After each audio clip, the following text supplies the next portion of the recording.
Percobaan 1, 2, 3, 3, 2, 1. Bismillahirrahmanirrahim.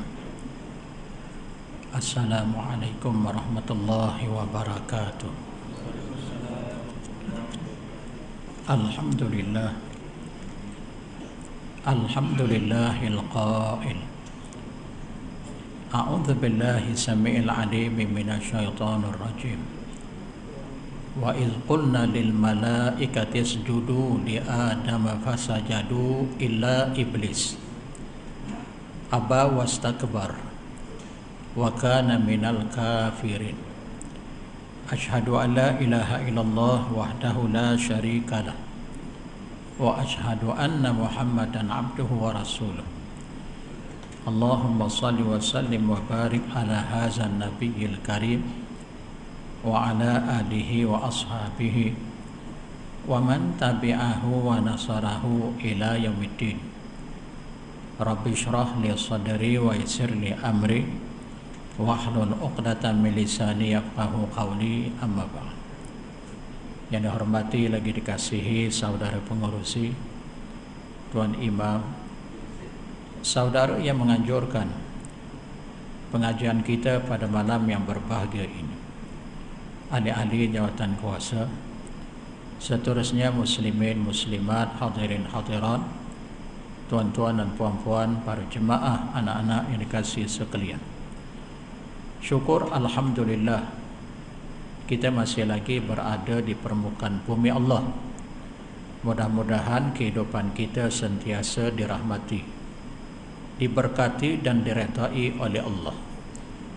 Baik tuan-tuan, ibu-ibu, anak-anak yang dirahmati Allah, kembali kepada ayat yang telah dibacakan di awal muqaddimah tadi. Ianya terdapat dalam suratul Baqarah, surah Al-Baqarah, juzuk yang pertama pada ayat yang ke-34. Allah berfirman, A'udzu billahi samiil alim minasyaitonir rajim. Wa iz qulna lil malaikah. Ingatlah tatkala kami berfirman, kami berkata kepada para malaikat. Siapakah yang dimaksudkan kami? Allah. Mengapa Allah menyebut tentang dirinya kami? Seperti yang pernah saya sebut dalam kuliah yang terdahulu. Kita kalau mengaji dalam kitab Syadzul Uruf, dalam ilmu saraf, dalam ilmu nahu, ilmu balaghah, Allah menyebut tentang zat, sifat dan af'alnya dinisbahkan kepada kami muazzam li nafsi. Allah membesarkan, mengagungkan, memperhebatkan akan dirinya. Tidak memahamkan yang Allah itu berbilang-bilang, sebab kalau maksud menyebut kami, tasawur kumpulan yang ramai, kami datang daripada tempat sekian-sekian. Kalau manusia menyebut perkataan kami, tasawur pemahaman kita ramai. Tapi bila Allah menyebut kami telah berfirman, telah berkata kepada para malaikat, Allah tetap wahdah. Allah tidak berbilang-bilang, Allah tidak ramai, tapi Allah Maha Esa. Allah tunggal. Ini disebut oleh Allah dalam surah Al-Ikhlas. Qul huwallahu ahad. Katakanlah Muhammad, dia yakni Allah ahad. Apa maksud ahad? Esa, tunggal, tidak berbilang-bilang pada zat, sifat dan af'al. Baik. Tatkala Allah berfirman, Allah menitah perintahkan kepada para malaikat agar sujud kepada Adam. Usjudu li Adam, sujud olehmu hai malaikat kepada Adam. Fasajadu, maka malaikat pun sujud, tunduk, patuh, akur kepada perintah Allah. Illa iblis, melainkan iblis. Aba wastakbar, pasal apa iblis enggan sujud? Rupanya ada penyakit takabur. Orang Arab menyebut takabur ni maksudnya sombong, gah, ego, bongkak. Kalimah takabur tu kalau dalam bahasa Arab dia agak keras, kasar. Bila Allah sebut aba wastakbar, maksudnya keangkuhan, kesombongan, keegoan. Wa kana minal kafirin, Allah jelaskan adalah ia, yakni iblis yang enggan sujud kepada Adam, tidak akur kepada perintah Allah seperti mana para malaikat. Dia termasuk di kalangan orang yang kafir. Kalimah kafir itu termasuk dalam bab kufur, diambil daripada perkataan kafarah. Kafarah,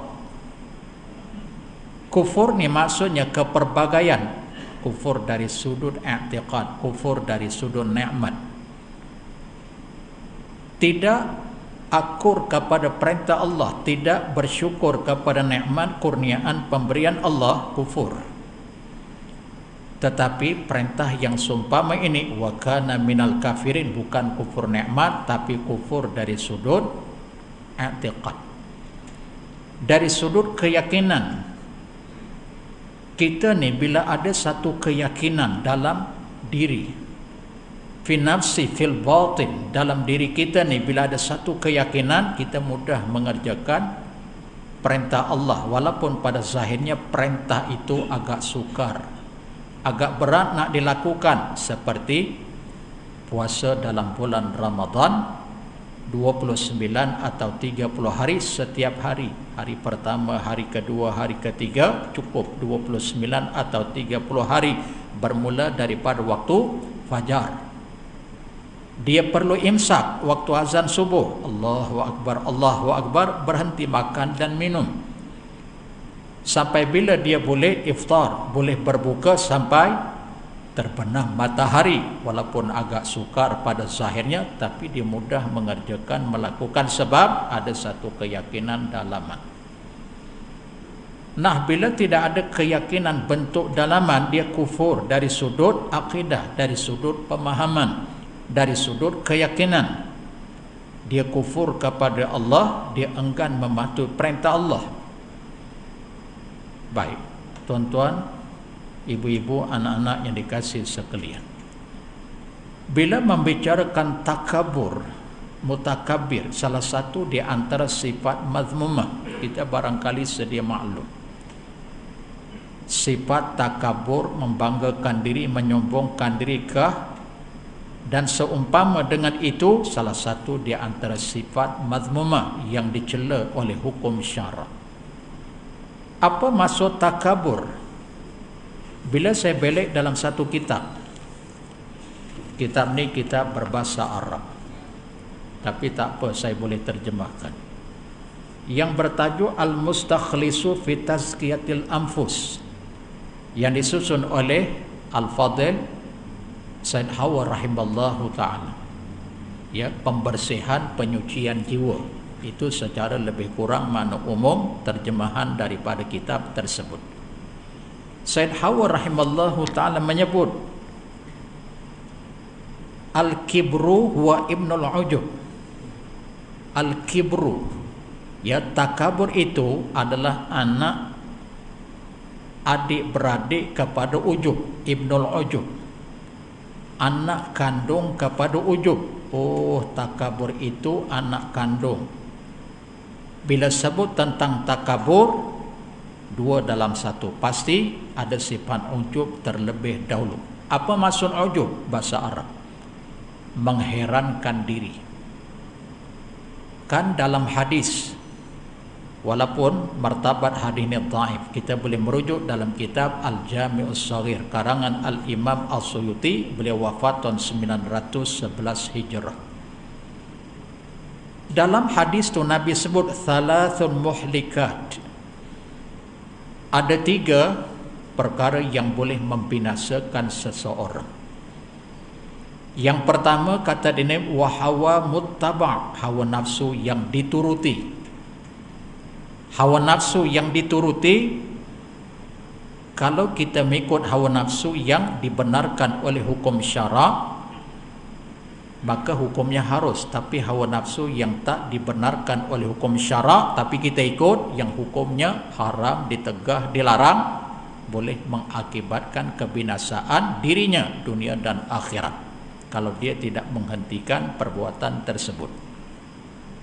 Contoh, dia melakukan zina, dia berkenan dengan satu perempuan, dia tak peduli, wahawa muttaba', diikut hawa nafsu pasal berkenan dengan perempuan, walaupun dia tahu perempuan ni bukan isterinya, kan, dinodai, dipaksa, kan, istilah bahasa kasar kita dirogol. Mengikut hawa nafsu, binasa dirinya dunia dan akhirat kelak kalau dia tidak bertaubat. Kemudian yang kedua, apa Nabi sebut? Wa'ijabul mar'i binafsih. Wa'ijabul mar'i, menta'ajubkan seseorang itu binafsi, akan dirinya, bersifat ta'ajub. Dia merasa ta'ajub kepada kekuasaan, kedudukan, jawatan, kekayaan, kemewahan apa yang ia miliki, mungkin juga dari sudut kecantikan wajah dan seumpamanya, dia ta'ajub. Maka itu juga di antara perkara yang boleh membinasakan dirinya. Tuan-tuan, ibu-ibu yang dirahmati Allah, kita tinggal tu bab tu dulu. Walidzalika ja'alnahu ba'dah. Yang demikian itu dijadikan akannya sesudah daripada ujub. Maksudnya takabur ni anak kandung kepada ujub. Terjadinya takabur itu setelah ada penyakit ujub dalam dirinya terlebih dahulu. Li'annal kibar, maka jadilah penyakit takabur hasil daripada ujub terlebih dahulu. Kama arrafahu Rasulullah sallallahu alaihi wasallam huwa ghamtun nas wa batarul haq. seperti mana yang ditakrifkan oleh Rasulullah sallallahu alaihi wasallam, yang dikatakan takabur itu ghamtun nas. Apa maksud ghamtun nas? Memperlekeh, memperhina manusia, kondem. Oh, takabur ni yang pertama kata dek Nabi, wa ghamtun nas, dia memperlekeh, mempersendakan, kondem manusia yang lain, wa batarul haq, dan menolak kebenaran. Sebab itu kembali kepada ayat tadi, perhatikan. Iblis enggan sujud kepada Adam walaupun dia tahu Allah yang ciptakan dia, tapi dia enggan sujud. Pasal apa? Dalam ayat yang lain kan Allah menceritakan perihal iblis yang enggan sujud, dia berdialog dengan Allah. Apa katanya kepada Allah? Khalaqtani min nar wa khalaqtahu min tin. Aku diciptakan daripada api, dia yakni Adam diciptakan daripada tanah. Apakah wajar aku sujud kepada barang yang engkau ciptakan lebih hina daripadaku?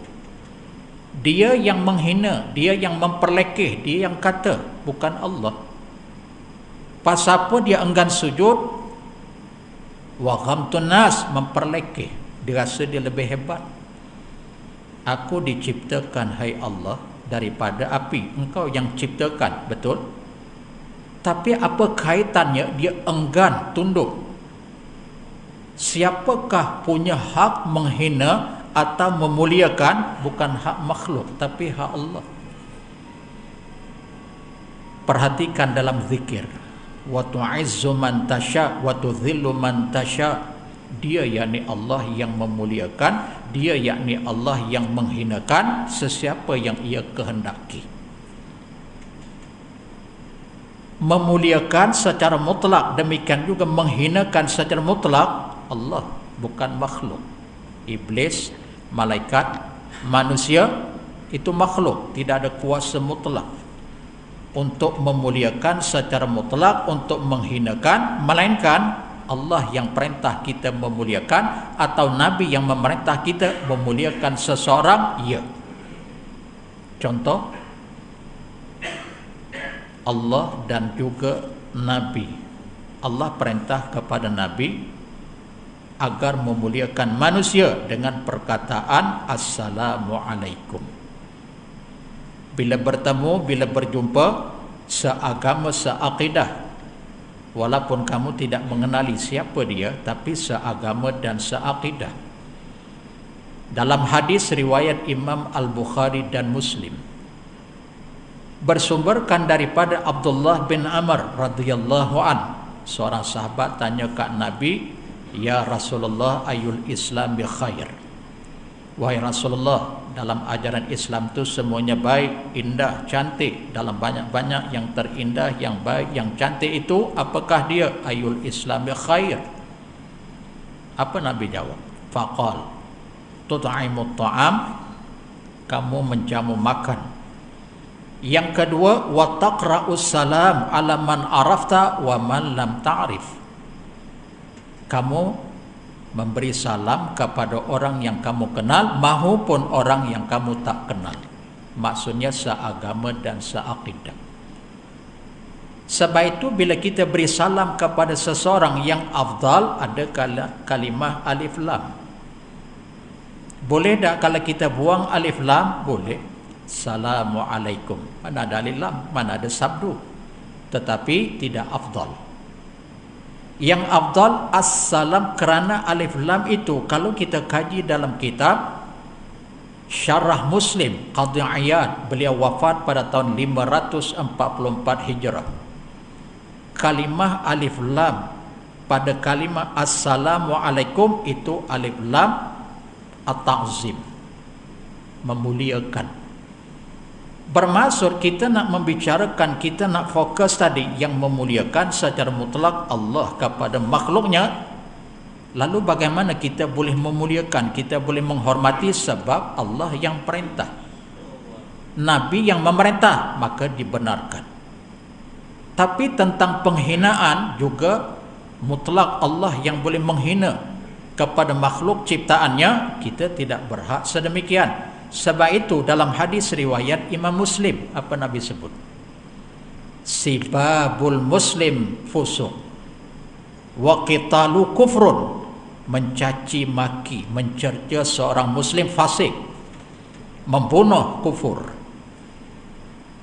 Kita tak boleh cerca, tidak boleh mencaci, memaki hamun sekalipun betul dia salah.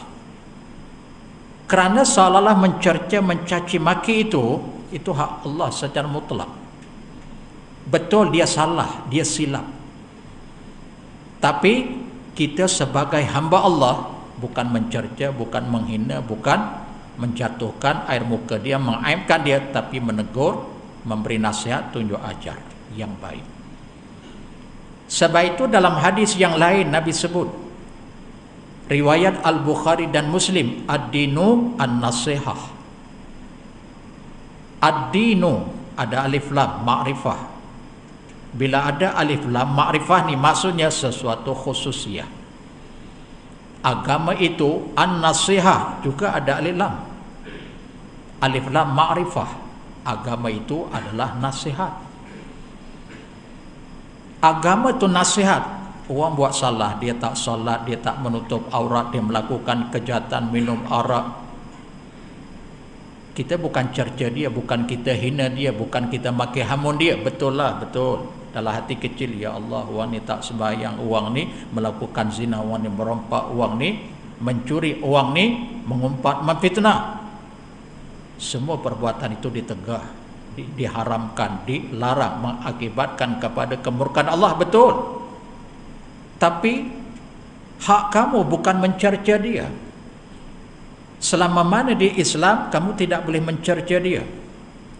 Apa yang perlu kamu lakukan? Tegur, nasihat dengan cara yang baik. Dia nak terima atau tidak, itu bukan persoalan. Allah yang berhidayah, bukan kita. Kita bagi tahu, maaf, apalah faedah, apalah manfaat kamu buat kerja-kerja yang seumpama ini. Boleh tak kamu tinggalkan perbuatan jahat? Coba kamu kembali ke pangkal jam, buat pekerjaan yang baik, kerana kebaikan yang kamu lakukan kembali kepada kamu. Kan? Begitulah Islam mendidik dan mengajar. Allahu Akbar. Baik, kembali kepada bab at-takabur. Yang dikatakan takabur itu ghamtun nas, memperlekeh, memperhinakan manusia. Iblis tadi kan sujud dekat Adam pasal dia merasa dia lebih hebat, dia rasa dia lebih mulia. Kemudian wa batarul haq, menolak kebenaran. Itu di antara sifat ciri-ciri orang yang ada dihinggapi penyakit sombong, menolak kebenaran. Walaupun dia tahu dia salah, dia silap, tapi dia tak terima kebenaran pasal ada sifat sombong dalam diri. Baik. Kemudian kata dia Sayyid Hawa rahimallahu ta'ala, bila sebut tentang takabur, ianya dibahagikan kepada 3 pembahagian. Pertama, al-awwal at-takaburu alallah. Pembahagian yang pertama, takabur kepada Allah. Ringkasnya, apa yang Allah perintah enggan dikerjakan, apa yang ditegah itu pula yang dibuat. Enggan mematuhi perintah Allah. Allah kata wajib, dia tak buat. Allah kata haram, dia juga tidak meninggalkan. Terbalik. Yang wajib tak buat, yang haram pula yang dikerjakan. Takabur. Kan? Menolak kebenaran dia. Kemudian yang kedua, at-takabburu ala rusul, takabur kepada rasul. Enggan mencontohi, enggan menjejaki apa yang dicontohkan oleh Nabi, apa yang diajar oleh Nabi, enggan diambil, enggan dicontohi, walaupun dalam masa yang sama dia boleh buat. Apa yang Nabi perintah, apa yang Nabi buat, dia tahu perintah Nabi, dia pun tahu Nabi buat begitu, tapi enggan. Walhal dalam surah Al-Hasyr, juzuk yang ke-28 pada ayat yang ke-7, Allah akan berfirman cerita tentang Nabi, wa ma atakumur rasulu fakhudhuhu wa ma nahakum anhu fantahu wattaqullah, ila akhiril ayat. Apa-apa yang didatangkan oleh Rasul kamu ambil, contohi, jejaki, ikuti. Apa-apa yang ditegah, yang dilarang oleh Rasul, hendaklah kamu tinggalkan. Wattaqullah, bertakwalah kamu kepada Allah. Hakikatnya kamu mencontohi Nabi, apa yang Nabi perintah kamu buat, apa yang ditegah kamu tinggalkan. Hakikatnya kamu telah bertakwa kepada Allah. Nah, baik. Kemudian yang ketiga, at-takabburu 'alal ibad. Takabur kepada sesama hamba. Apa maksud takabur kepada sesama hamba?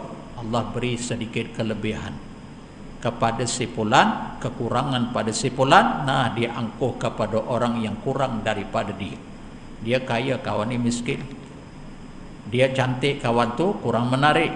Dia berkedudukan, berpangkat, jabatan besar, kawan tu biasa-biasa saja. Berbangga dengan apa yang ada pada dirinya, kekuasaan, kehebatan, kekuatan, kecantikan, kekayaan, kemewahan. Lalu yang berada di bawahnya dipelekeh, ya, dipersendakan.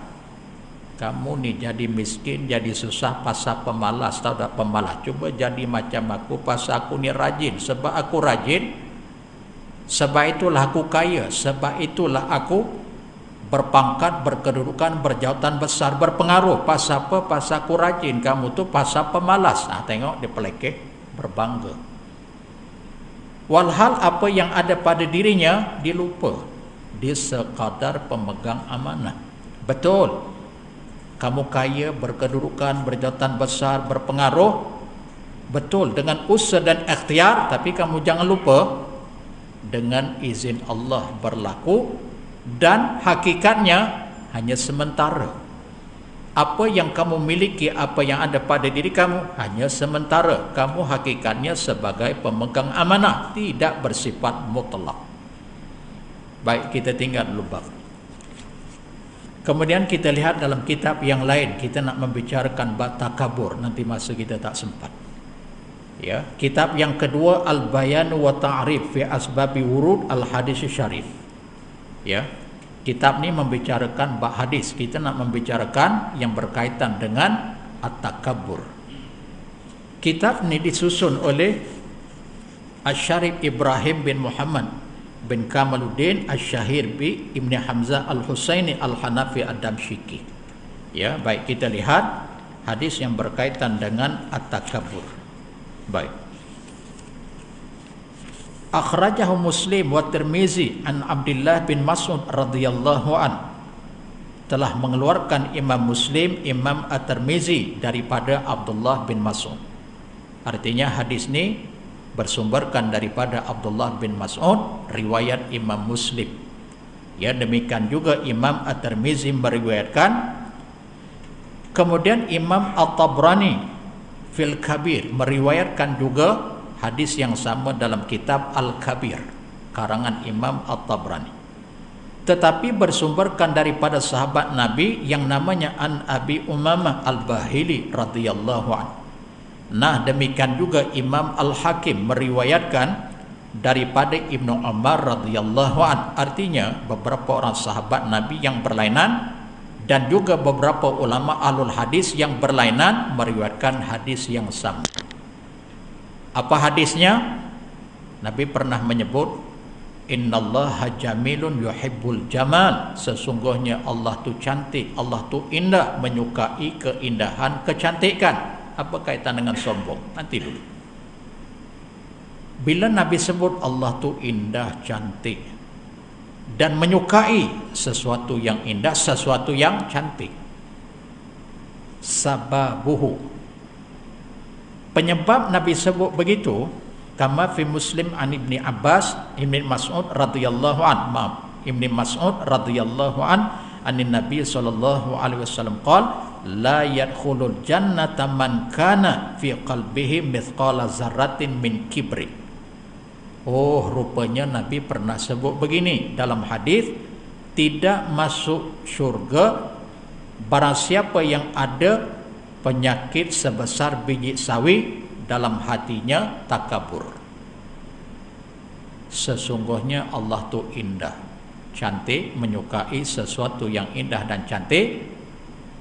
tidak masuk syurga seseorang yang ada pada dirinya sebesar biji sawi penyakit takabur. Lalu seorang sahabat, seorang lelaki, faqala rajulun innar rajula yuhibbu ayyakuna thabuhu hasanan wa na'lu hasanan. Kata dia, seorang hamba Allah, dia tanya ke Nabi, seorang lelaki yang suka berpakaian serba indah, serba cantik. Bila berpakaian, dia mesti memerhatikan pakaian yang dia pakai cantik, bersih, indah. Bukan sekadar pakaiannya, wa na'luhu hasanan, kasut. Na'lah itu kasut. Ya, capal yang dipakai itu juga diperhatikan bersih, kemas, cantik. Bukan sekadar pakaian yang barangkali orang lebih menilai pakaian daripada kasut. Tapi andai kata seorang lelaki ni dia bertanya ke Nabi, macam mana pula seorang hamba Allah yang berpakaian cantik termasuk kasutnya juga indah. Langsung Nabi sebut qal, innallaha jamilun yuhibbul jamal. Asbabul wurud. Sebab daripada Nabi menyebut yang Allah tu indah, menyukai keindahan, maksudnya kalau kamu berpakaian cantik, termasuk kasut, walaupun apalah ada nilai pada kasut yang memijak segala kekotoran barangkali. Apalah ada nilai kasut yang cantik, tapi kamu jangan lupa kata Nabi, Allah tu pun zat sifat afalnya indah, suka kepada keindahan. Maksudnya pakaian kasut yang indah, yang cantik itu tidak ada kaitan dengan sifat takabur, sombong, gah, angkuh. Pasal hukum syara Islam memerintahkan sedemikian. Innallaha nazif yuhibbun nazafah. Sesungguhnya agama itu bersih, kemas, yuhibbun nazaf, sangat menyukai kekemasan. Bersih dari sudut hati, dalaman, luaran, tubuh badan, pakaian, tempat salat, hatta di mana kamu berada. Rumah kita, dalaman, luaran, persekitaran, pastikan bersih, kemas, indah dan cantik sebab Allah tu indah. Ini tidak ada kaitan dengan sombong, angkuh, gah. Kan? Baik, hadis yang selanjutnya daripada Thauban. Siapa dia Thauban? Salah seorang pembantu khadam Nabi. Anna Nabi sallallahu alaihi wasallam qala, adalah Nabi bersabda. Apa kata dia Nabi? Man faraqar ruhu al jasada wa huwa bari'un min thalathin dakhalal jannah. Barang siapa yang berpisah roh dan jasadnya, ketika itu sunyi daripada 3 perkara. Maksudnya barang siapa yang mati dalam keadaan dia meninggal, tidak ada 3 perkara pada dirinya, pasti dia akan masuk syurga. Apakah 3 perkara yang tidak ada pada dirinya ketika ia meninggal? Yang pertama, al-kibri, penyakit takabur. Yang kedua, wadain, hutang atau hutang. Yang ketiga, wal ghulul, khianat. Artinya ketika ia meninggalkan dunia, roh dan jasad berpisah, mati ia, tak ada 3 penyakit. Pertama tadi sifat takabur, yang kedua hutang, yang ketiga khianat. Sebab itu sifat seorang mukmin, dia tak ada penyakit takabur. Apa yang ada pada dirinya itu sebagai amanah yang diamanahkan oleh Allah. Dia sekadar pemegang amanah dan menguruskan apa yang ada pada dirinya. Contoh, bila dia ada kekuasaan, kekayaan, kemewahan, kedudukan, pengaruh, dia akan mengurus dengan sebaik mungkin, bukan nak bangga-bangga. Contoh, Abu Bakar, Uthman, Abdurrahman Ibn Auf sangat kaya, tapi tak pernah mereka berbangga dengan kekayaan. Digunakan kekayaan itu untuk membantu orang yang kurang bernasib baik, kan? Bukan berbangga. Begitu juga orang yang berkedudukan, bukan berbangga dengan kedudukannya, tapi digunakan dengan sebaik mungkin. Allahu Akbar. Baik, kita tinggal bab takabur itu kepada bab ad-dain. Oh, yang kedua Nabi sebut tadi orang yang berhutang. Tuan-tuan, ibu-ibu yang dirahmati Allah, boleh tak kita berhutang? Boleh, sekiranya ada keperluan yang mendesak. Kalau tidak ada keperluan yang mendesak, kita tak perlu berhutang. Jangan berhutang, sebab risikonya sangat tinggi. Dalam hadis riwayat Imam At-Tirmizi, kita boleh merujuk dalam kitab Bahrul Madhi karangan Syekh Muhammad Idris Al-Marbawi. Apa Nabi sebut? Nafsul mu'min mu'allaqatun bidaini hatta yuqda anhu. Roh orang yang beriman itu tergantung, mu'allaqah, baina sama'i wal ar. Para ulama membahas di antara langit dan bumi. Maksudnya nak ke langit pun tak, nak ke bumi pun tak. Ibarat kata nak ke syurga pun tak, nak ke neraka pun tak. Tak apalah, tak ke neraka selamat, tapi maaf, sehingga hutangnya dibayar. Apa maksudnya? Lihat perbahasan para ulama. Orang yang mati syahid di medan pertempuran membela agama Allah sangat mulia di sisi Allah. Dia tidak dimandi dan tidak disolatkan, kerana hakikatnya yang memandikan dan mensolatkannya adalah para malaikat. Dia nak masuk syurga Allah tu ibarat macam kilat menyambar, zap. Tapi maaf, bila sampai dekat pintu syurga, oleh kerana hutang punya pasal, kata dia malaikat nanti dulu. Tu yang dimaksudkan nafsul mukmin mu'allaqah. Sepatutnya dia boleh masuk syurga kerana dia syahid di medan pertempuran sebab hutang terhalang. Alangkah ruginya sampai bila? Dia menanti, dia menunggu di pintu syurga hatta yuqda anhu, sehingga dibayarkan hutang bagi pihaknya, ahli waris, ahli keluarga yang hidup.